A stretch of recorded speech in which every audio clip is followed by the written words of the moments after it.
Is there a troubling, unsettling, or even possibly evil aspect of the latest cryptocurrency that everyone seems to be talking about, WorldCoin? Well, in today's video, I'm going to cover the good, the bad, and the honest, no BS truth with you guys, because obviously we need to know the facts, right? We need to know whether this project actually is doing good, whether we should invest or not. And of course, along the way, I'm going to give you my honest opinions as well and actual use cases for this kind of technology, okay? So of course, guys, there is two sides to the story. Every single Twitter thread or every single YouTube video talking about what I've seen so far, WorldCoin, it seems to be a general sentiment towards, this thing is pretty damn evil. We have some people along the side saying, no, it's definitely a good thing, but of course, let's actually dive into this a little bit further and let me explain to you. Now, WorldCoin was actually co-founded by ChatGPT or OpenAI's founder, Sam Altman, okay? So I think we can remove the fact that this project's purely out there to be a scam project because Sam's putting his and many other reputable people's names and reputations on the line here. So I think we can kind of remove ourselves from its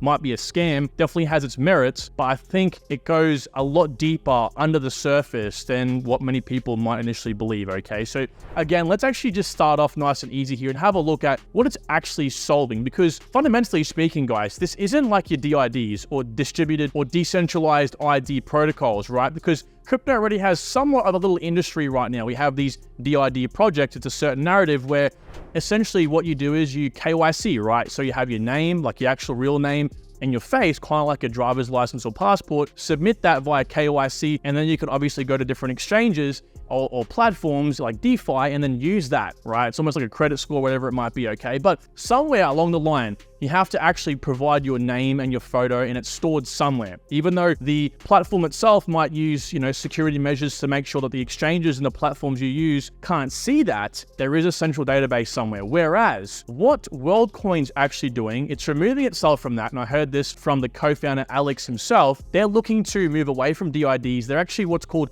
proof of personhood, okay? So all they're doing is proving that you are a real person via biometrics. So via a way where you scan actually your iris and your face itself in real life through what's called an orb. We'll go over the process in just a second. Physically, biometrically observe that you are a real person, and then that is submitted onto the blockchain, onto the digital world, where then that information, that number, is then only linked to a real person, which then you obviously control and you own. Kind of like your passport, except imagine a passport that was completely blank, but you knew if you were given a passport, you were a real person, if that makes sense. We'll go into the process in just a second, but I think it's very important we distinguish the difference there, because that number doesn't have a name or a face associated with it. It might have been scanned just to prove you were a real person. So some of the problems that this project is solving, and let me tell you right now, there's some real problems here, right? And it's very important we identify them before we dismiss this project. Now, bots on Twitter, for example, YouTube, Facebook, so on and so forth, trying to scam people, or even more annoyingly, people use it to boost their view counts or subscriber counts, right? So there's bioholic bots, and it's so annoying. Anyone that's seen, even my comment sections are filled with bots. It's so annoying. So a solution to this via proof of personhood or via WorldCoin could be screening everyone that uses a platform and ensure they're registered with WorldCoin ID. So the ID that you're given upon ensuring you're a real person, and yes, it's just a number, that number can then be like, okay, well, if you want to sign up, you have to put that number in, okay? Again, that number doesn't have a name or a face associated with it. It's just a number that proves this person had to actually be screened. That proof they're real, so on and so forth, right? So we have them here, right? Captures, for example. AI is becoming better at actually solving these things, and most people can't even solve these things, but AI is getting better and better at solving them. So having a world ID number, they might get rid of captures altogether and just simply have, put in your world ID number, for example, to access a website, right? Also, it comes in a form of helping us with airdrops. So of course, many people can game airdrops. They can create AI systems or just create multiple different wallets and just pretty much run through all the different procedures required to receive the airdrop itself, which is a very, very bad thing, especially when the tokens are required for governance, kind of a very detrimental effect down the line. Well, for example, the solution here might be every wallet participating in an airdrop must provide a world ID number, which then is needed for that first step in that, task list itself. So you can't actually get any tokens without doing that first, right? So on and so forth. Now, one massive use case here, especially for crypto, and this is why I actually think it's really awesome, is that blockchains, like any distributed network, okay, has a high risk of what's called a Sybil attack or attacks, right? Where one person or one entity can create multiple different nodes or essentially accounts that can somehow in some way attack the network, okay? So again, one person controls multiple different machines, and therefore it can do different things. DDoS attacks might be one thing, or it might be, they somehow can collude, create, own most of the network's resources and then come in and take over. Well, in this case, what we can do is still have a public and permissionless network so anyone can join it. But when you're a node that wants to join the network, you have to prove you're a human, right? And so you provide your world ID number. That's it. Part of the process. Again, it's just a number. It means nothing apart from this is a real person using your thing, and it might only be one node per person, for example, okay? I'd like to briefly interrupt this program with a very special announcement. Guys, if you wanted to support all the hard work I put into making these videos for you, then there's 2 links down below I'm going to suggest you take a look at. The first is a sign-up link to BitGet, which is one of the best exchanges in the space. These guys have a $300 million user protection fund and proof of reserve, so they're one of the safest exchanges and is the one I personally use for all my crypto investments. And for you non-traders out there, for you guys like me who prefer to invest and acquire the most important information and from the most reputable sources, then Token Metrics have also sponsored this channel, guys. They've offered you guys a free subscription to their basic plan, which is typically worth $20 a month or basically $200 a year. So please, if you take your investing seriously and want the most up-to-date information, go check out the links down below, guys. I've got you covered, and thank you for supporting me. Now, with that said, back to the video. Over here, fake identities mean people can take advantage of social welfare, causing governments to spend millions and billions more than required, which of course comes from the taxpayer. And before receiving welfare or a subsidy, the entity itself must prove that they're human by presenting a world ID number. Now, there is an implication with this I'm going to touch on in a second. Also, same thing with elections, right? Election votes can be gamed, and we've seen kind of that. I'm not going to get political here, but we've seen that in the previous election over in the US. A lot of these votes apparently were fake. And so, for example, every person that votes must submit their world ID number. Yes, it sounds quite outlandish, like, oh my God, like really WorldCoin's going to be adopted on this scale? Well, that's kind of the plan that Sam Altman and the WorldCoin has in general, to be adopted worldwide, right? Also, with AI tech, of course, things like deep fakes are becoming more of an issue. So upon, for example, uploading or attending an event, you might have to provide your world ID to the image or video, for example, or it might have some metadata in that process that obviously people can then go back and say, okay, this was a real video or not, which is obviously something that Sam Altman feels very heavily about, because this guy helped bring actually an AI solution to the world, to the masses, okay? And so he can see that AI is going to be a really big issue, and ultimately it solves many things like bots, AI, and malicious people. So again, it's going to become more and more prevalent as the world goes on. And actually, I'm going to show you a tweet from a second from Raoul Paul himself, who mentions that, yes, actually India has some sort of mechanism, this biometric sort of system in place already that's quite adopted and been quite successful, that helps them prevent sort of things like this from happening. But on the solution side of things, yes, one thing that many of you may have thought is that ultimately some of these systems in place where, you might have interactions with a government or an institution where they might be able to see your world ID, therefore then go to any online website or anything and pretty much extract that number from anything, okay? And go, okay, well, so Kyron's using this, and Kyron's doing that because he's going to ask the ID number. Well, ultimately, it's going to require some back-end process work here. Ultimately, I do believe that if this was to be adopted on the scale it needs to be, for you to keep your privacy utmost at the highest level, you will have to make sure that any entity you use, any software that you interact with, ultimately will have a privacy layer that ensures that when you submit that ID, if you're offboarding that into an account like a KYC'd exchange, for example, that is ZKP'd or private, so that the exchange doesn't know that this number is associated with me, only that, hey, Kyron's obviously submitted his world ID number over here and it's verified. They don't have to know what it is, if that makes sense, okay? So that is kind of like the issue here, and it was addressed by Sam and the co-founder Alex himself that, yes, you can still be ID'd, whatever off-ramps those are. If you're KYC'd on the off-ramp or the on-ramp, obviously then they can associate that number with you forever. That's one downside, but ultimately it's not a DID at heart, right? Intrinsically, it's not a DID, a decentralized ID platform.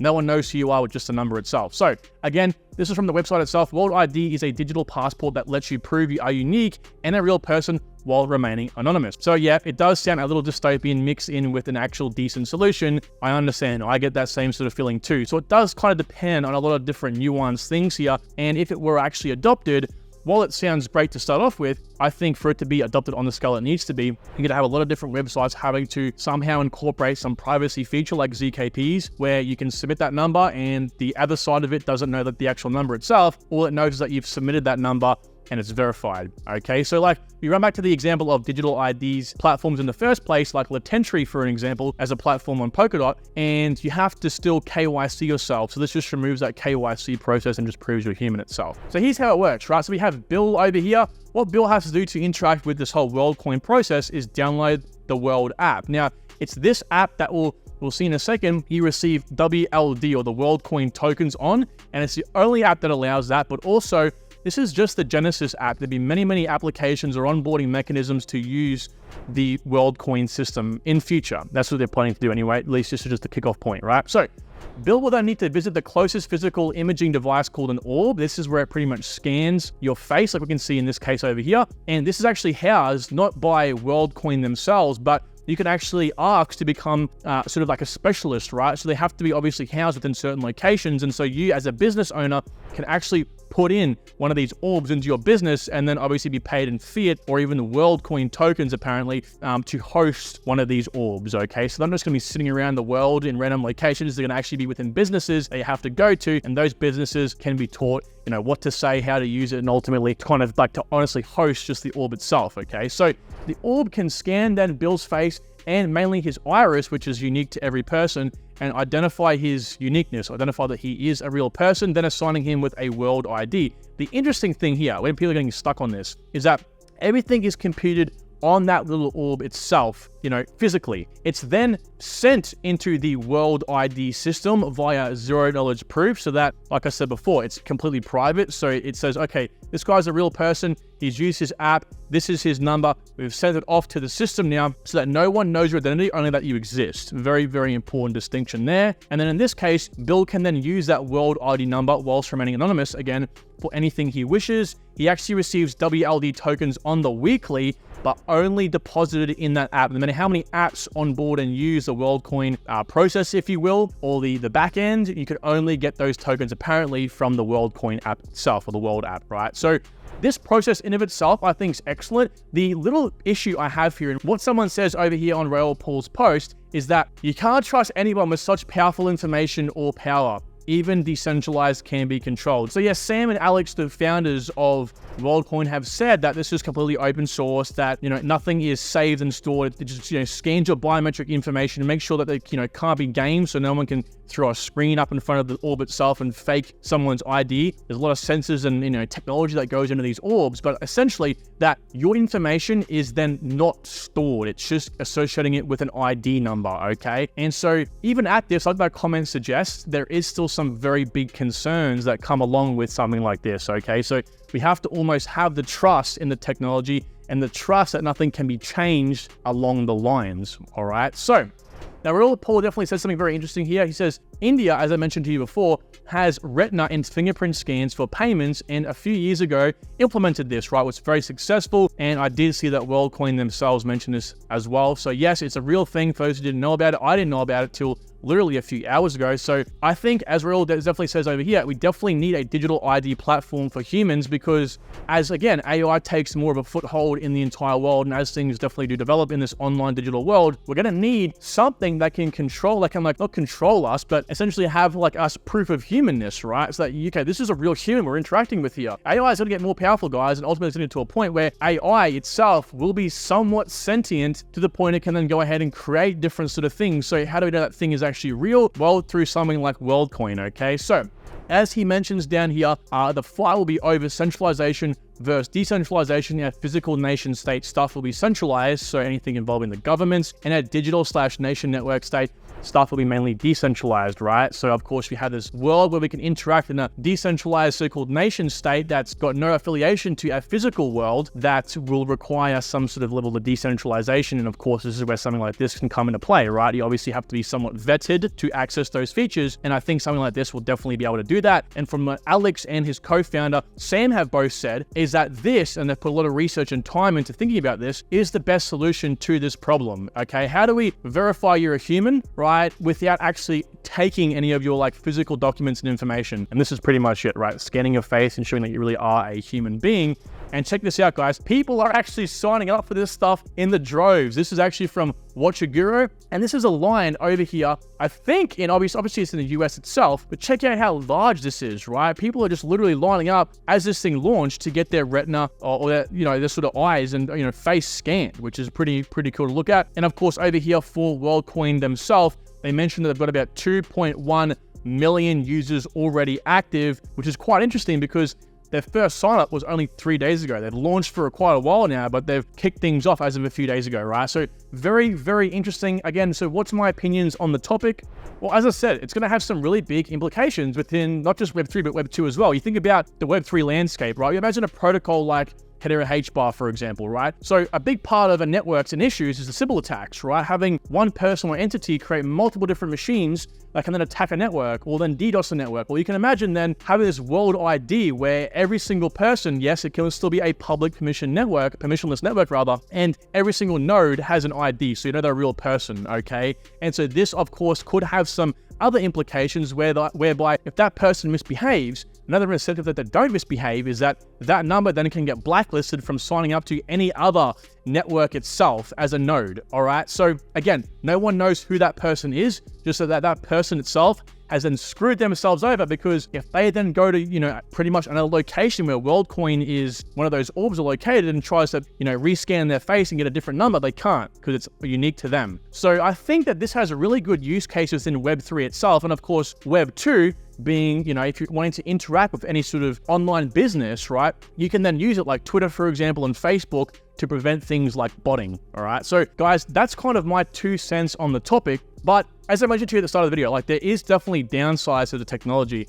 And I think one of the largest downsides here is kind of like building off what I said before as a pro, right? So if you are blacklisted from something by doing something that you didn't intend to do, for example, if you're slashed before becoming a node and you go offline by accident, or let's just say another hypothetical situation happens where a network like HBAR for some reason has something coded in the network where they think that you're laundering money, and it's just you using your wallet and account, and you've used your wallet, created your wallet from your world ID number itself, well, then any other network associating with that world ID number might then blacklist you temporarily until that's just, problem solved. And you're screwed because every single, hypothetically speaking, wallet that you've signed up with, and you have to sign up with on every sort of network, requires that number. Okay, so there's like this benefit and downside to it, but I think overall, where the world is moving, I think we can all agree DIDs are going to be very useful. And I think for networks to be as fair as possible to prevent malicious users, I think that they're going to somehow incorporate something like this, a world ID number or a competitor to WorldCoin in their feature and in